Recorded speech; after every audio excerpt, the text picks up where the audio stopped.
Prezados amigos, amigas, irmãos e irmãs de Ideal Espírita, muito boa noite.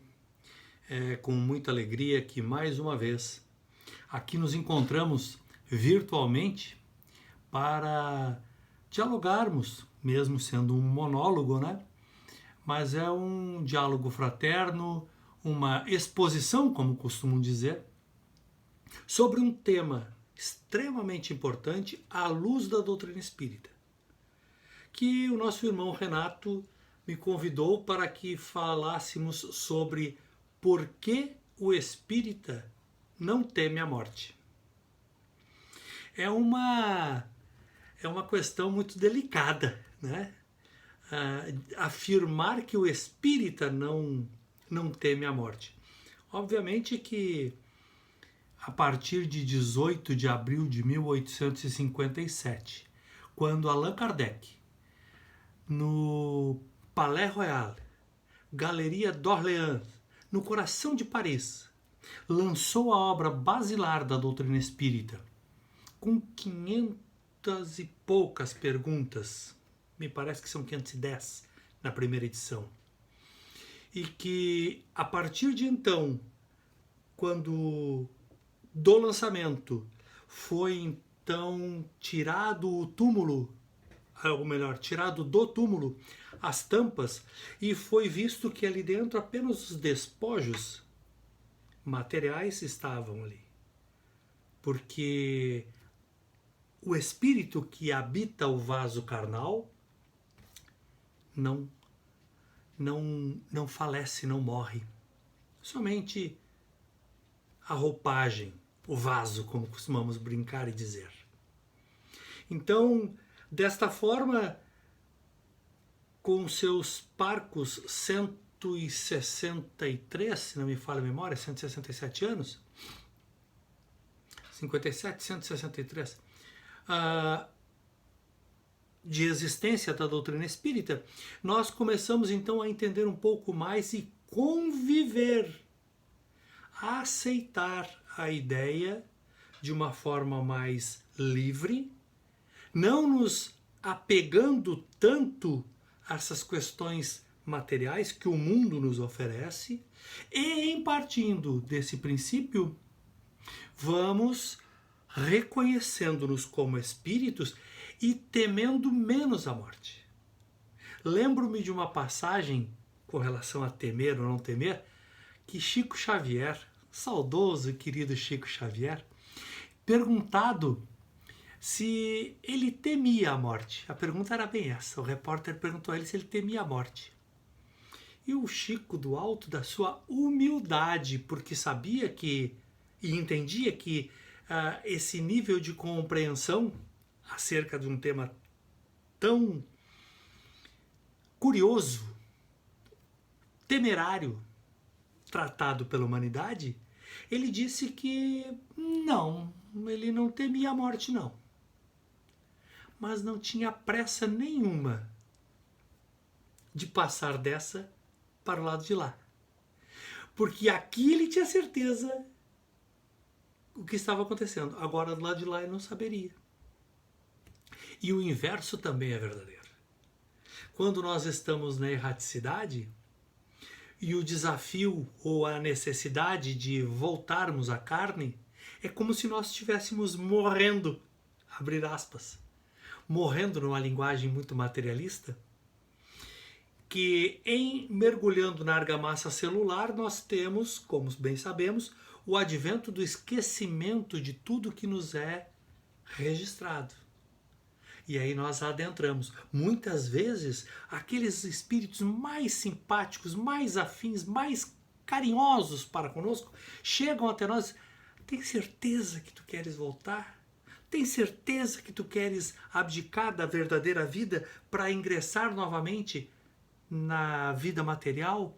Sabendo que o mundo vai te oferecer várias oportunidades que muitas vezes desviarão o teu caminho? E nós anuímos. Quando encaramos a verdade, sabendo que, analogamente, ou contraditoriamente, melhor dizendo, quando nós renascemos para a vida material, estamos sofrendo, como se dizendo assim, uma singela morte, para ter a oportunidade de, encarnados, evoluirmos enquanto espírito habitante da matéria. Vejam só como é complexa. E somente a ideia, como é somente, e entendemos assim sem presunção alguma, somente a doutrina espírita nos dá essa condição de entendimento. Entender que essa passagem fugidia da reencarnação ou da encarnação é um momento para que nós temos para catapultarmos ou elevarmos-nos espiritualmente através da prática do bem e da lei do amor.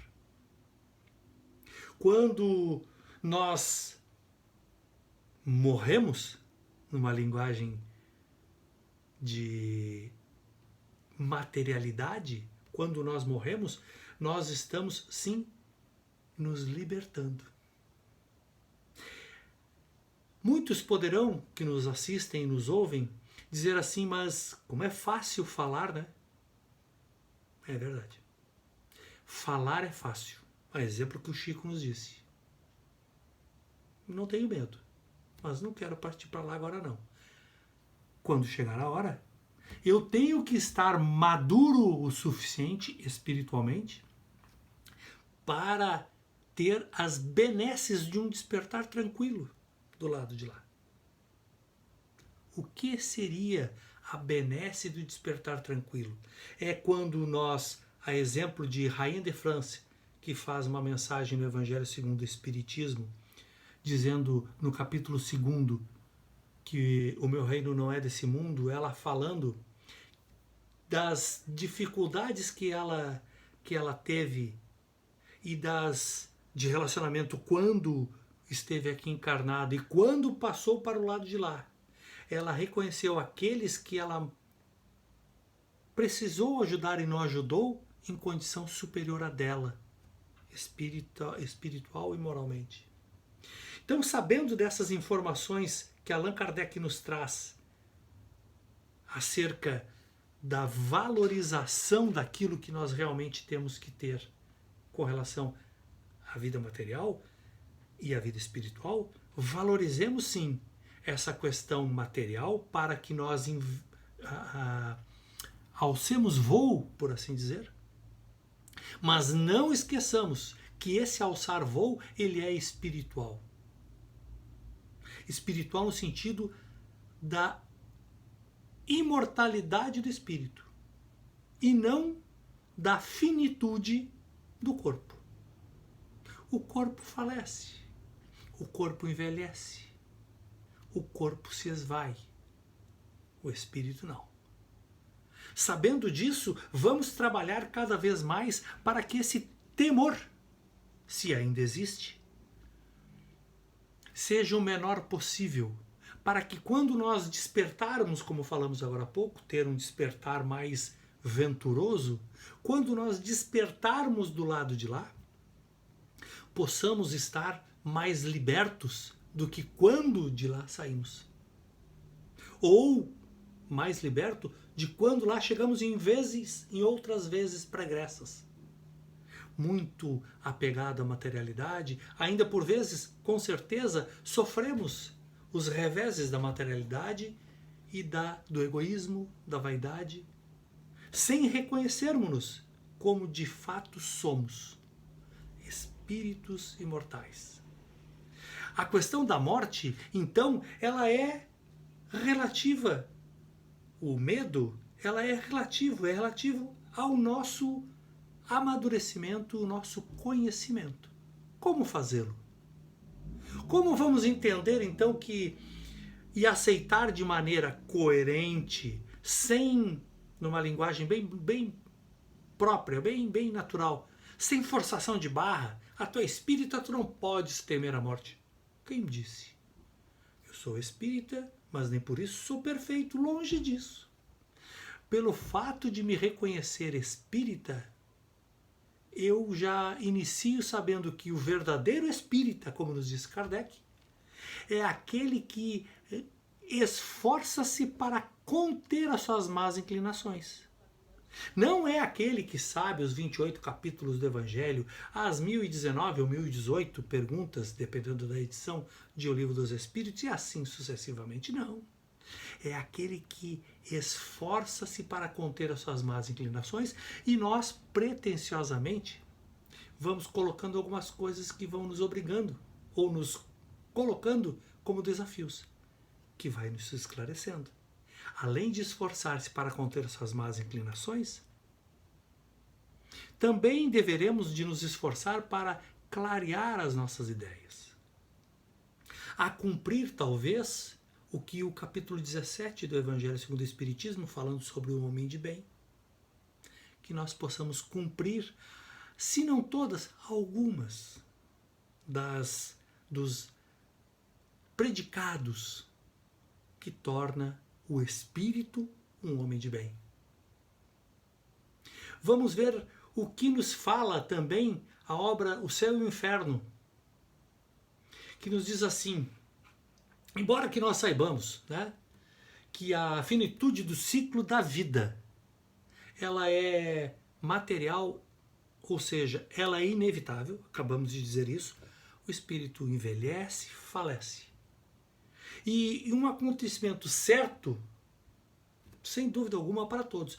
Quando nós encarnamos, quando nós reencarnamos, a coisa mais certa que costumamos dizer é a seguinte: a coisa mais certa que tem, que vai acontecer conosco, podemos ter certeza, é que nós morreremos.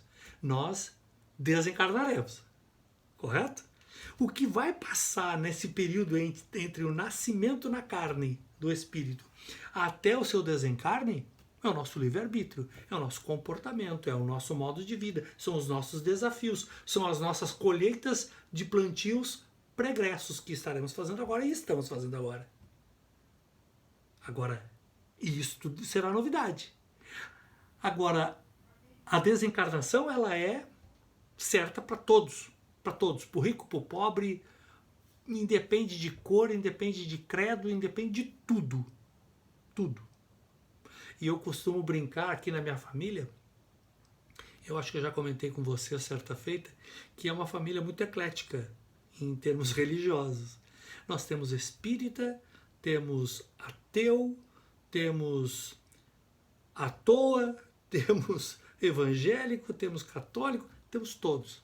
Agora nem tanto, mas quando nós nos reunimos nas festividades, principalmente de final de ano, era hilária aquela cena, porque nós espíritas sempre gostamos de fazer as nossas orações, nossos agradecimentos e tal, mas chega um certo ponto que começamos a conversar sobre religião. E temos conosco, como disse, evangélicos, né? E dentre os evangélicos, um cunhado amado, querido, um irmão, mas é um evangélico. E a gente tem que respeitar as suas divergências. E começamos a conversar certa vez e eu comecei a argumentar com ele, e a verdadeira fé é aquela que pode ser colocada à prova, né? Em qualquer momento da humanidade.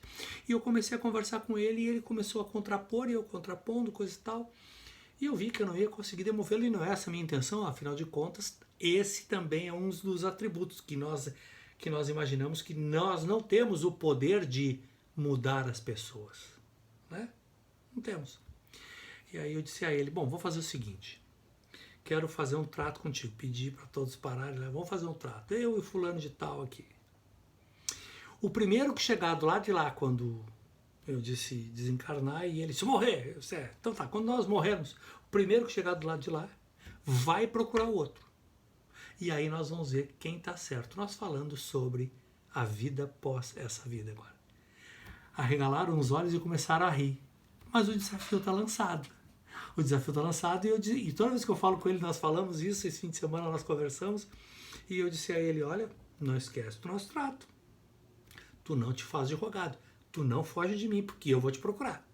Então, é desta forma que nós estamos tentando conviver com a questão do desencarne, a questão da morte, com muita naturalidade, porque ela é natural para todos nós.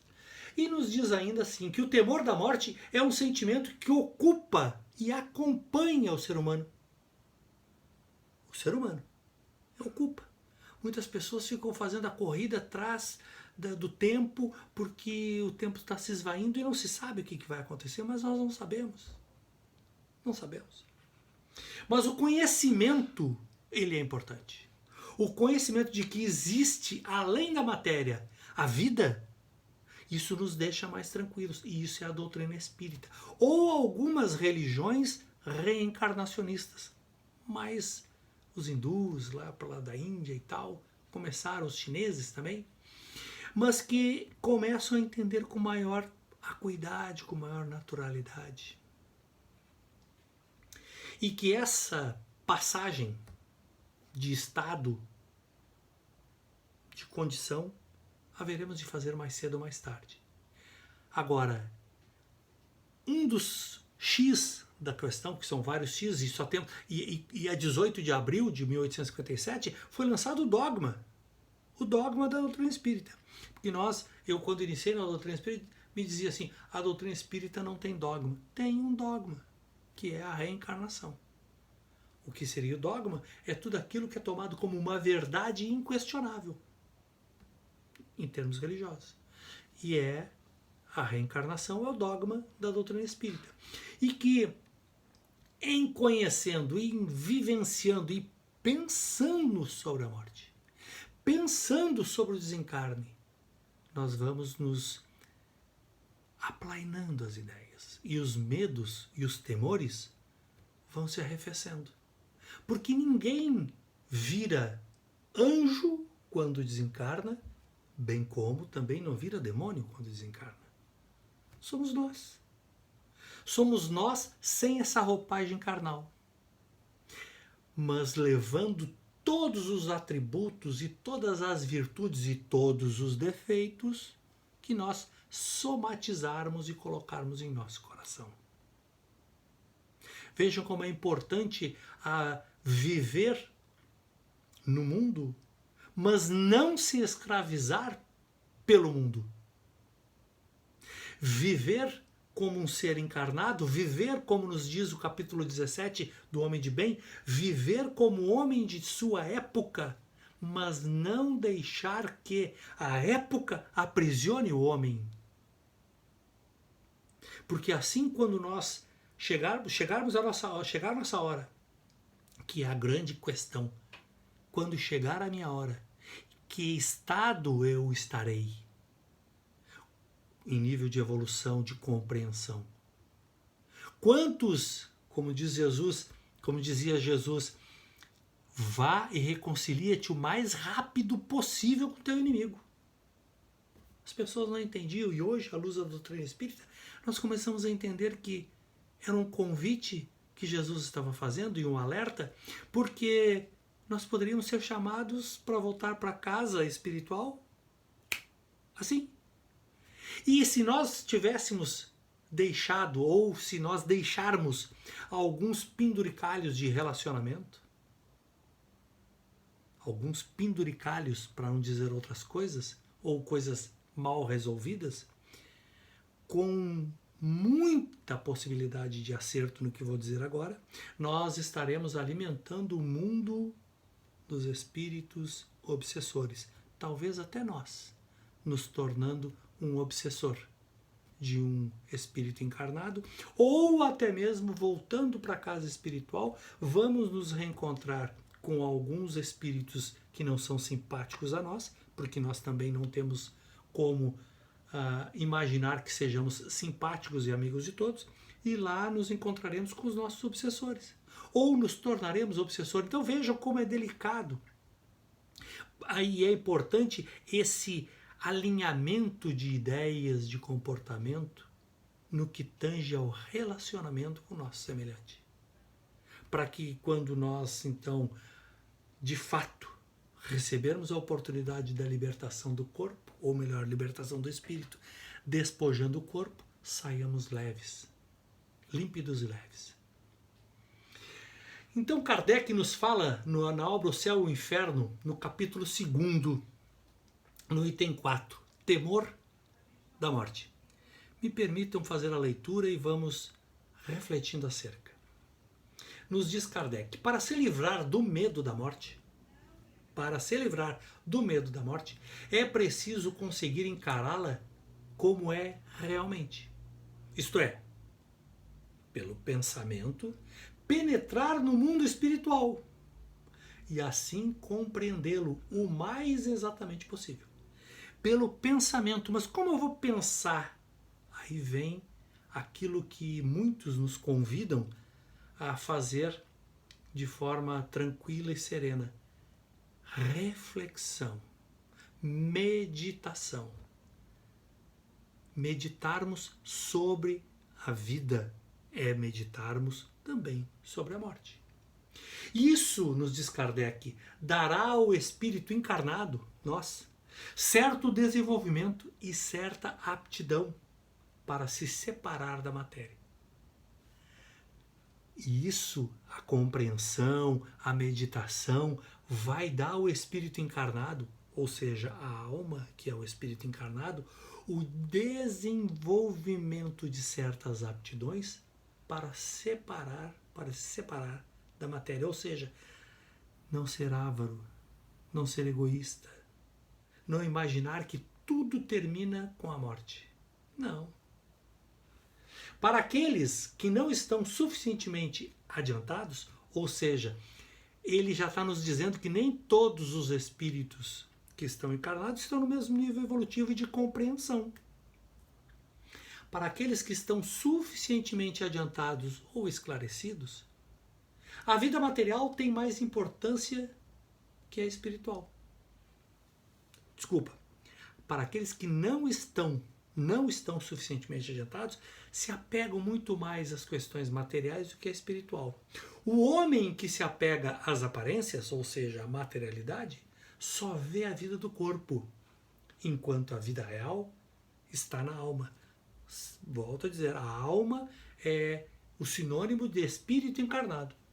Por esse ponto de vista, se o corpo morre, tudo está perdido e ele se desespera. Quantas vezes nas mesas mediúnicas nós recebemos espíritos que não têm consciência, não tomaram consciência que estão desencarnados, sofrendo as dores, sofrendo as vicissitudes, as dificuldades da matéria ainda. Se em vez de se concentrar na aparência, ao invés de se concentrar na aparência, ele se colocar diante da real fonte da vida, a alma, que a tudo sobrevive, se preocupará menos com o corpo. Sendo que, aqui nós temos que fazer a leitura além da letra, se preocupará menos com o corpo, ou seja, a valorizar as questões materiais menos do que as questões espirituais. Não que nós devamos abrir mão do cuidado do nosso corpo, não. Fonte de tantas misérias e de dor. Mas, para essa postura, é preciso uma força que o espírito só adquire com o amadurecimento que nós falamos agora há pouco. O amadurecimento espiritual. O medo da morte vem, então, da falta de conhecimento sobre a vida futura.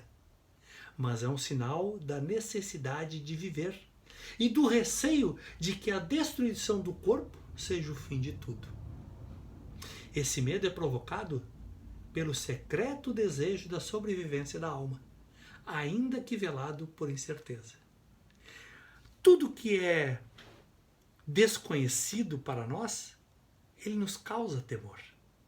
Nos causa temor.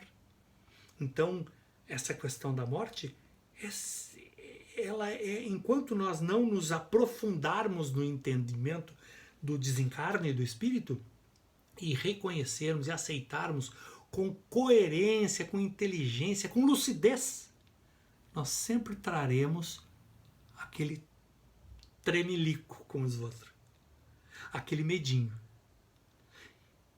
Mas a cada vez que o espírito vai, a cada oportunidade que ele vai se esclarecendo, ele vai amadurecendo-se, vai desanuviando, vai tirando as escamas dos olhos, as escamas da ignorância que impedem que ele entenda a verdadeira razão da vida e o verdadeiro objetivo da vida, o medo vai se arrefecendo.